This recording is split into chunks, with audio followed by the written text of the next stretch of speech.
बिस्मिल्लाहिर्रहमानिर्रहीम, अस्सलाम वालेकुम। मैंने आपको बताया था कि सुहेल आफरीदी जो हैं वो सिर्फ पीटीआई के वज़ीर आला नहीं हैं और वो उन लोगों के वज़ीर आला नहीं हैं जिन्होंने पीटीआई को वोट दिया था, बल्कि केपीके के वो तमाम लोगों के इस वक्त जज्बात की अक्कासी कर रहे हैं। देखें, ये जब तहरीक इंसाफ पे ये इल्ज़ाम लगता है कि तहरीक इंसाफ ऑपरेशन के खिलाफ है, तो मैं कई जगहों पर यह बात कर चुका हूँ कि ये राय गलत है। जो भी ये राय इस्लामाबाद में बैठ के बना रहा है वो शायद केपीके गया नहीं है, वो केपीके के लोगों को मिला नहीं है। ऐसा नहीं है कि पीटीआई ऑपरेशन के खिलाफ है, बल्कि केपीके के 99% लोग जो है वो किसी भी तरह के ऑपरेशन के खिलाफ हैं। उसकी वजह क्या है? उसकी वजह ये नहीं है कि केपीके के लोग जो है वो दहशतगर्दों के हामी हैं, दहशतगर्दी के हामी हैं। मैंने आपको कई वीडियोस में हवाला दिया है, क्योंकि वो हमारी कई घंटों पे मुहित मुलाकात थी कबाइलियों के साथ। तो जब भी उस मुलाकात में से किसी भी मौजूद से रेलिवेंट चीज़ आएगी तो वो मैं आपके सामने रखता रहूँगा। और जब आप लोगों को जाके मिलते हैं तो आपको असल हक़ाइक़ का पता चलता है। मैंने कबाइली लोगों से ये पूछा, मैं रिजवान गलज़ई साहब और वसीम मलिक साहब और हम सब मौजूद थे वहाँ पर। मैंने उनसे पूछा कि ये बताएं कि आप लोग जो है वो क्यों दहशतगर्दी के खिलाफ ऑपरेशन की मुखालफत कर रहे हैं? आप क्यों कहते हैं कि ऑपरेशन नहीं होना चाहिए? वो ये कहते हैं, देखें, हमने ये पढ़ा था कि परसेप्शन मैटर करती है, फैक्ट्स मैटर नहीं करते। तासुर मैटर करता है, हकायक मैटर नहीं करते। कि जो तासुर बन जाता है वो मैटर करता है कि तासुर क्या बन गया है। इस वक्त केपीके के अंदर जो तासुर बन गया है वो ये है कि केपीके के अंदर जो ऑपरेशन वफाकी हुकूमत करना चाहती है वो अमेरिका के कहने पर करना चाहती है। एक तो ये है, और उसमें वो ये समझते हैं कि जो वफाकी हुकूमत है ये अमेरिका से डॉलर्स लेने के लिए केपीके के अंदर भी ऑपरेशन लॉन्च करना चाहती है और अफगानिस्तान के साथ भी जंग करना चाहती है। देखें, कोई भी पाकिस्तानी, चाहे वो केपीके के अंदर हो, पंजाब के अंदर हो, किसी भी सूबे के अंदर हो, उसके लिए सबसे पहले पाकिस्तान है। उसके बाद उसके लिए अगर उसकी कोई रिश्तेदारियां हैं या उसके कोई तल्लुकात हैं या उनका कल्चर मिलता है अफगानिस्तान के साथ, तो वो उसके बाद है। सबसे पहले हर एक के लिए पाकिस्तान है। और अगर किसी की हमदर्दियां ईरान के साथ हैं तो उसके लिए पहले पाकिस्तान है, बाद में ईरान है। तो इसके ऊपर किसी को कोई शक नहीं है कि कोई पाकिस्तानी ये तो नहीं चाहता कि पाकिस्तान के ऊपर आके और अफगानिस्तान कब्जा कर ले, ऐसा नहीं है। लेकिन मसला यह है कि इस वक्त केपीके के जो लोग हैं उनके अंदर इस जो मौजूदा वफाकी हुकूमत है ये इतनी अनपॉपुलर है और इस हुकूमत की इतनी नफरत है और यह हुकूमत इतनी बदनाम है, उनको इस हुकूमत के हर एक्ट से खिलाफ है, उनको इनके हर इकदाम पे शक है।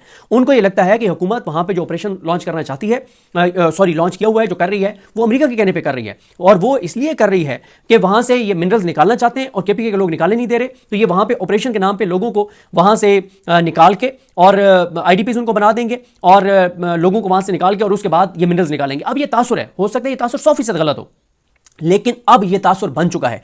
केपीके के लोग वफाकी हुकूमत पे, शहबाज शरीफ पे 1% भी एतमाद करने को तैयार नहीं है। और मैं आपको क्यों कह रहा हूं केपीके के लोग? आप कहेंगे कि भाई तुम कौन होते हुए कहने वाले कि केपीके के लोग? भाई केपीके में से तहरीक इंसाफ तो नहीं है, केपीके में तो मौलाना फजल रहमान के लोग भी हैं, केपीके में तो कहीं कुछ जगहों पे नून लीग के भी लोग हैं, पीपल्स पार्टी के भी कुछ जगहों पे लोग हैं, एएनपी के भी लोग हैं, और तुम कही जा रहे हो कि केपीके के लोग। हाँ, मैं बिल्कुल ठीक कह रहा हूं। उसकी दलील यह है कि अगर मिलिट्री ऑपरेशन की सिर्फ तहरीक इंसाफ मुखालफत कर रही है तो कहे ना मौलाना फजल रहमान को कि वो प्रेस कॉन्फ्रेंस करके कहें कि मैं मिलिट्री ऑपरेशन को सपोर्ट करता हूं, कहे ना एएनपी को कि वो सपोर्ट करें, कहे ना नून लीग और पीपल्स पार्टी को केपीके के अंदर वो कहे कि मिलिट्री ऑपरेशन को सपोर्ट करते हैं।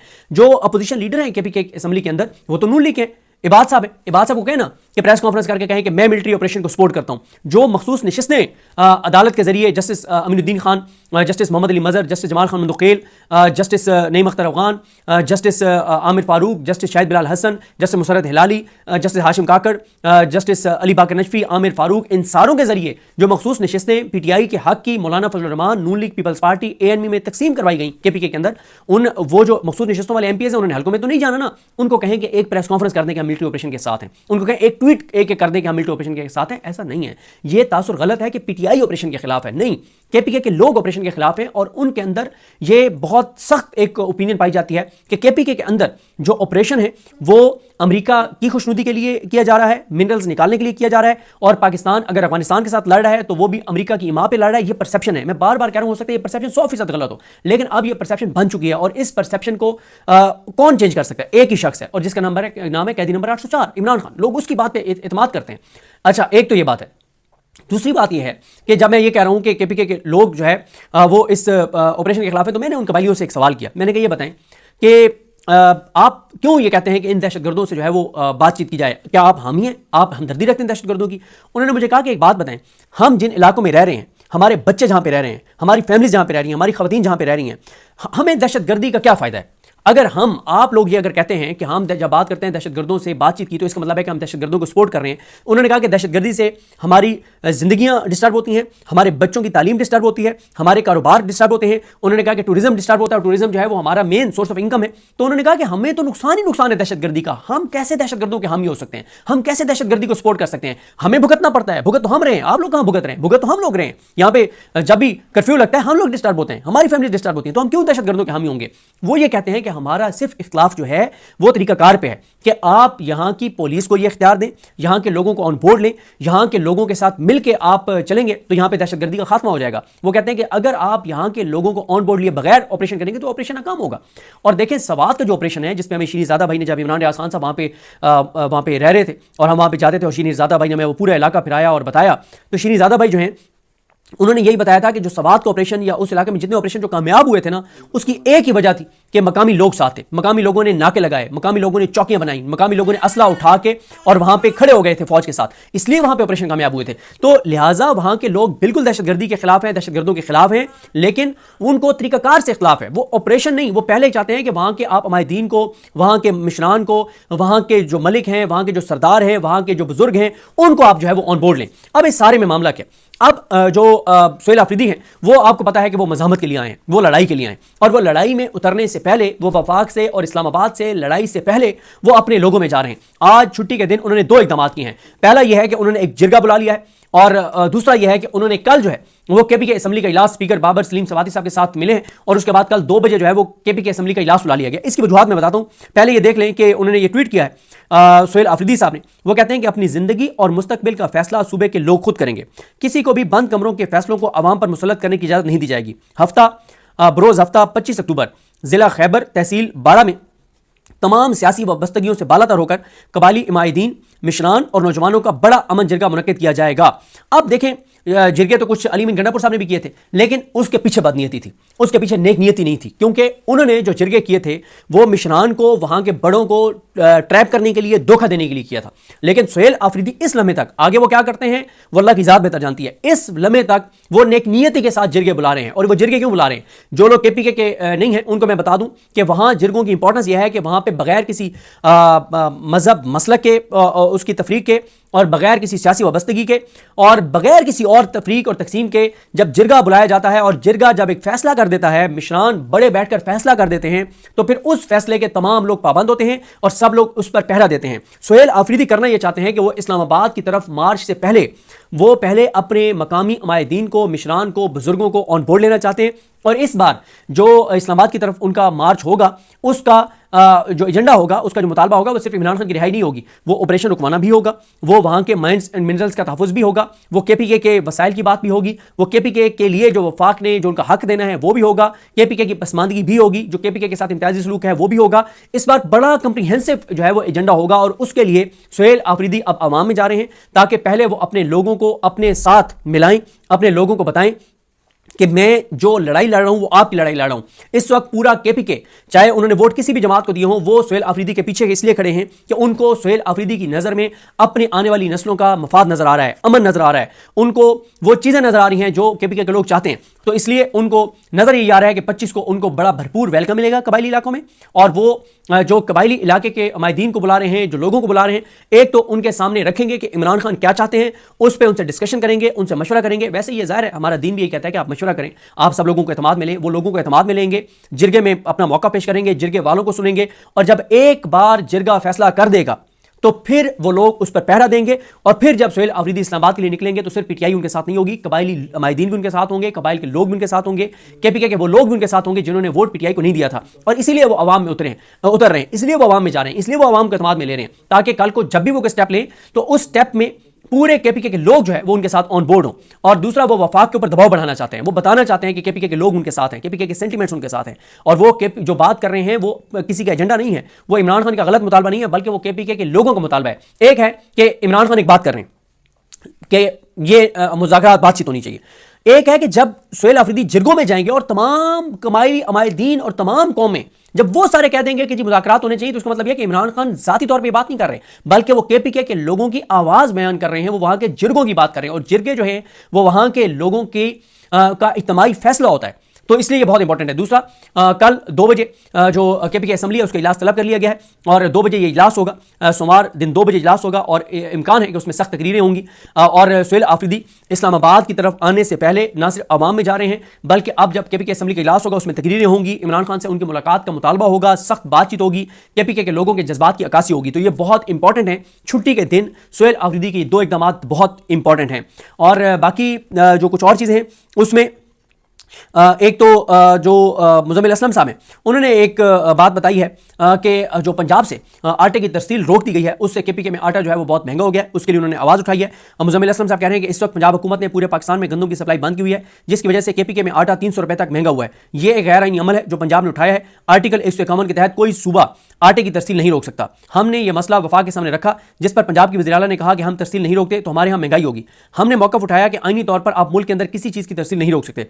तमाम फोरम ने हमारा मौक़िफ़ तस्लीम किया है। हम उम्मीद करते हैं कि पंजाब हुकूमत ये गैर आईनी पाबंदी उठाएगी। ये बहुत ज़्यादती है कि आप फिर कल को वो कहें कि हम जो बिजली पैदा करते हैं केपीके वाले और कश्मीर वाले के ये हम नहीं जाने देंगे पंजाब में, फिर आप क्या करेंगे? तो मत नफरतों के बीज बोएं, मत पंजाब की जेलों में केपीके के नौजवानों के साथ बुजुर्गों के साथ ज्यादतियां करें, मत केपीके के अंदर नफरतें आप बोएं, मत ऐसे काम करें जिसको वहां जो दहशतगर्द है वो एक्सप्लॉइट करें, वहां दहशतगर्द एक्सप्लॉइट करें वहां के लोगों को। देखा हम तो तुम्हारे कहते हैं कि पंजाब तुम्हारे खिलाफ है, उनका तो सारा बयान ही है। आप ये चीजें करके अब दहशतगर्दों के बयानियों को तकवीयत देंगे। गो कि अल्लाह का शुक्र है कि केपीके के लोग बाशऊर हैं, बलोचिस्तान के लोग बाशऊर हैं। केपीके और बलोचिस्तान के लोगों को पता है कि पंजाब के लोगों के दिल हमारे साथ धड़कते हैं। पंजाब की हुकूमत कुछ भी कर रही हो लेकिन पंजाब के लोग, केपीके के लोग, बलोचिस्तान के लोग और सिंध के लोग एक जिस्म की तरह हैं, वो बिल्कुल एक दूसरे से कटे हुए नहीं हैं। अच्छा, उसके बाद एक और जो मामला है, अमीर अब्बास साहब ने बहुत अहम ट्वीट किया है। इमरान खान साहब जब ये कह रहे थे कि अफगानिस्तान के साथ बातचीत करें तो कहा गया तो गद्दार है, ये तो दहशतगर्द है, ये तो इमरान खान तो एंटी पाकिस्तान है और इसके ऊपर तो हम केस बनाएंगे। और हम अब जब तक एक एक टीटीपी का बंदा खत्म नहीं कर देंगे अफगानिस्तान के अंदर, हम नहीं रुकने वाले। और अब आपने क्या किया? आपने वहां जाके मुज़ाकरात की टेबल पे बैठ के और आप वहां पे आपने मुआहदा कर लिया। आप तो कहते हैं कि टीएलपी के मामले में आप कहते हैं कि नहीं, जो दहशतगर्द ग्रोह है उनके साथ कोई बातचीत नहीं होगी, उनका मुकम्मल तौर पे खात्मा होगा। आप जब वहां पे आप ऑपरेशन लॉन्च किया हुआ था तो आपने कहा कि हम अब इतने आगे बढ़ गए हैं और एक एक हम वहां पे दहशतगर्द का खात्मा करेंगे और अब हम पीछे नहीं हटेंगे। अब आपने वहां से, जब इमरान खान कह रहा था, बहुत से लोग कह रहे थे कि मत ये काम करें, बातचीत के जरिए मसला हल करें, तो आपने कहा बातचीत हमने नहीं करनी। और इमरान खान तालिबान खान है जो बातचीत की बात करता है, ये एंटी पाकिस्तानी, पाकिस्तान का दुश्मन है, गद्दार है। आज आपने खुद बातचीत कर ली है। इस पर अमीर अब्बास साहब ने एक ट्वीट किया, कहते हैं ये वही तालिबान है जिन्हें ताकत के नशे में कल तक दहशतगर्द, नमक हराम, एहसान फरमोश और ना जाने क्या कुछ ना कहा गया। यानी अफगान तालिबान की बात कर रहे हैं। वो तस्वीर जो आई है जिसमें ख्वाजा आसिफ साहब बड़े, उनकी दांत बाहर हैं और बड़े मुस्कुरा रहे हैं और बड़ी गर्मजोशी से उन्होंने हाथ मिलाए हुए, ऐसे लगता है कि कोई कई दहाइयों बाद 2 बिछड़े हुए भाई मिल गए हों। और पहले इनकी ज़बान आप सुने जो अफगानिस्तान के बारे में थी, वो आप सुने, और अब आप इनकी गर्मजोशी देखें। तो उस पर अमीर अब्बास कहते हैं कि ये जिनसे वो हाथ मिला रहे हैं और जिनसे मुआहदा कर रहे हैं अफगान तालिबान, ये वही तालिबान है जिन्हें ताकत के नशे में कल तक दहशतगर्द, नमक हराम, एहसान फरमोश और ना जाने क्या कुछ ना कहा गया। कहा गया कि हमने तुम्हें 40 साल पाला है, क्या पाकिस्तान अफगानियों को रोटियां पका पका कर खिलाता रहा है? ये अमीर अब्बास कहते हैं। रियासत के एक जर्नैल ज़ियाउल हक ने तो कहा था कि ये अफगान हमारे मोहसिन हैं और ये अपनी नहीं पाकिस्तान को बचाने की जंग लड़ रहे हैं। और आज आप कह रहे हैं कि 40 साल हमने पाला है। आपकी जिद, खुद पसंदी और डंडा चलाने का मिजाज हमारे मसाइल की जड़ है। आज जिनसे हाथ मिलाने के लिए आप इस्लामाबाद से उड़कर दोहा पहुंचे हैं, आप तो इमरान खान, सूबे की सबसे बड़ी जमात और वजारत आला के उम्मीदवार सुहेल आफरीदी को इन्हीं तालिबान का सूलतकार होने का प्रोपेगेंडा करवा रहे थे। आप तो कह रहे थे कि ये सारे सूलतकार हैं, ये गलत कर रहे हैं, और आप उन्हीं अफगान तालिबान से मिलने के लिए दोहा चले गए। और ये आप देखें कि पहले पूरी दुनिया हमारे जरिए अफगान तालिबान से बात करती थी, हमारी ये स्ट्रेंथ समझी जाती थी कि हम अफगान तालिबान के साथ बात कर सकते हैं, और अब हमें अफगान तालिबान से बात करने के लिए दोहा जाना पड़ रहा है, कतर जाना पड़ रहा है। आप अंदाजा लगाएं, तुर्किया की हमें सपोर्ट लेनी पड़ रही है। ये है हमारी कामयाब सफारतकारी। उसके बाद अमीर अब्बास साहब ने कहा कि जो हाथ आप मिला रहे हैं यही तो पीटीआई, इमरान खान और केपीके की अक्सरियती अवाम कह रहे थे। आपने बिलाखिर वही किया, लेकिन जंग और नफरत के बीज बोने के बाद। अमीर अब्बास साहब ने उसके बाद अपने इस ट्वीट को ट्वीट करते हुए लिखा कि सुबह उठते ही अपनी देरीना, ये जो मैंने ये ऊपर ट्वीट था कि इस देरीना राय पर मबनी ये ट्वीट की, सुबह उठते ही अपनी देरीना राय पर मबनी ये ट्वीट की, लेकिन अभी देखा तो मालूम हुआ कि बड़े बड़े टाउट मेरी इस पोस्ट के खिलाफ खोल दिए गए हैं। और दिलचस्प बात यह है कि वो टाउट जो सबक मुझे समझा रहे हैं वही सबक उनसे पहले ही मुझे भी कोई मेहरबान भेज चुका था। यकीन करें, इन टाउटों को अंदाजा ही नहीं कि इनकी हर वारदात और ज़बान से निकला हर लफ्ज़ अपना निशान छोड़ जाता है। वैसे तुफ है टाउट बनने पर, इंसान की अपनी सोच और आज़ादी राय ही मर जाती है। अच्छा, आप मुबशर ज़ैदी साहब को देख लें। मुबशर ज़ैदी साहब पहले कह रहे थे कि इमरान खान का, बड़ी बिलो द बेल्ट उन्होंने बात की कि अब इमरान खान का तालिबान से बात करने का कीड़ा मर गया होगा। ये उन्होंने बिलो द बेल्ट एक ट्वीट किया। जब ख्वाजा आसिफ वगैरह ने जाकर और बातचीत कर ली तालिबान से तो उसको सेलिब्रेट कर रहे हैं, क्या बात है नून लीग की, क्या बात है, मैं सबके वारी और कुर्बान जाऊं नून लीग पे, क्या शानदार ये जमात है। भाई आपको थोड़ा सा तो एहसास होना चाहिए। आप अपना पुराना ट्वीट तो देख लें कि आप कह रहे थे कि अफगान तालिबान जो हैं उनके साथ बातचीत नहीं होनी चाहिए और इनको क्रैश करना चाहिए और इनको तबाह और बर्बाद कर देना चाहिए, और अब आप नून लीग ने जब जाके और उनसे बातचीत कर ली तो अब आप उसके ऊपर घुंघरू तोड़ रहे हैं और आप डांस कर रहे हैं और आप उसके ऊपर जश्न मना रहे हैं। कुछ थोड़ा सा तो आप देख लिया करें। अच्छा, आमिर मतीन साहब के दो ट्वीट हैं बड़े इंपॉर्टेंट। मौलाना फजल रहमान साहब के हवाले से उन्होंने एक बात की, उसके ऊपर उन पर बहुत ज़्यादा तनकीद हुई, उसको उन्होंने जवाब दिया। उन्होंने पहले ट्वीट क्या किया था वो मैं आपके सामने रख देता हूँ। आमिर मतीन साहब ने कहा कि वाह वाह, जब मौलाना फजल रहमान साहब ने कहा ना कि ये पार्लियामेंट इस्टेब्लिशमेंट की लोंडी है, ये है वो है फलां है, पार्लियामेंट को उन्होंने रगड़ दिया और मैं उस पर खैर खासी बात कर चुका हूँ। तो आमिर मतीन साहब कहते हैं उसी मौलाना फजल रहमान साहब के बयान को, और ये वो ट्वीट है जिसके ऊपर आमिर मतीन साहब के ट्वीट पर बहुत तनकीद हुआ। आमिर मतीन साहब ने मौलाना फजल रहमान साहब के उस बयान को कोट ट्वीट करते हुए कहा कि वाह वाह क्या लफाजी है कि पार्लियामान की कोई हैसियत नहीं और हैसियत इस मैदान की है। मौलाना किस दुनिया में रह रहे हैं? समदी के पैसे से इकट्ठे किए लोग अवाम नहीं होते, अवाम वो होते हैं जो आपकी इज्जत करें और आपको वोट दें। क्या आपने कोई इज्जत कमाई है? मौलाना इस पार्लियामान को तबाह करने वालों में शामिल रहे, पार्लियामान को 26वीं तरमीम के जरिए तबाह करवा के अब इज्जत मांग रहे हैं। कौन सी इज्जत मौलाना? और ये कौन से भेड़ बकरियां हैं जो आपको सुन रहे हैं? इज्जत होती या इख्तियार? आपको दोनों ना मिले, ना कोई हुकूमत, ना कोई इख्तियार और ना ही इज्जत। इज्जत इस्लामाबाद में समदी के महल में रहकर या बेकऊ माल से भाई को वज़ीर आला बनाने में नहीं होती। इज्जत होती है मुफ्ती महमूद की तरह असूलों की खातिर सरहद की हुकूमत छोड़ने पर। कैसे आपके बुजुर्ग थे और कैसे उनकी औलाद। वो कह रहे हैं कि मौलाना मुफ्ती महमूद साहब ने असूलों पर वज़ारत आला छोड़ दी थी, वो थी असल असूल, और आपने तो इज्जत कमाई नहीं है। और उसके बाद आमिर मतीन साहब ने जब ये ट्वीट किया तो ज़ाहिर है उनको बड़ा, इन्होंने JUIF वालों ने गाली शालियाँ दी बड़ी, उनको नून लीग वाले भी आ गए JUIF के साथ मिलकर आमिर मतीन साहब पे हमलावर थे सोशल मीडिया पे। तो आमिर मतीन साहब ने कहा कि मुझ पर तनकीद की जा रही है कि मैंने मौलाना के लिए सख्त अल्फाज इस्तेमाल किए, तो और मैं क्या कहूँ। 26वीं तरमीम पास करवा कर मौलाना 27वीं तरमीम पर सौदा कर रहे हैं, वो फिर बिकने के लिए तैयार हैं। इसके बाद जमहूरियत के ढकोसले की रही से इज्जत भी नहीं रहेगी। मौलाना किस दुनिया में रह रहे हैं? वो ताकत और इख्तियार के मजे भी चाहते हैं। उनका सारा खानदान इस कारोबार में आ चुका है, बेटे भाई समधी बड़े बड़े महल और कारोबार, मगर वो इज्जत चाहते हैं अपने वालिद मुफ्ती महमूद वाली जो कि दरवेश थे, एक बोरिया बिस्तर पर भी राजी रहते थे, या नवाबजादा नसरुल्लाह वाली। ऐसा नहीं होता मौलाना साहब, फैसला कर लें, हुसैन या यजीद, दरमियानी रास्ता कोई नहीं। तो ये कुछ चीज़ें थी मैंने क्या आपके सामने रख दूँ। मुझे अपनी दुआ में याद रखें। अल्लाह के नाम सबका हमें नासरो। अल्लाह हाफ़िज़।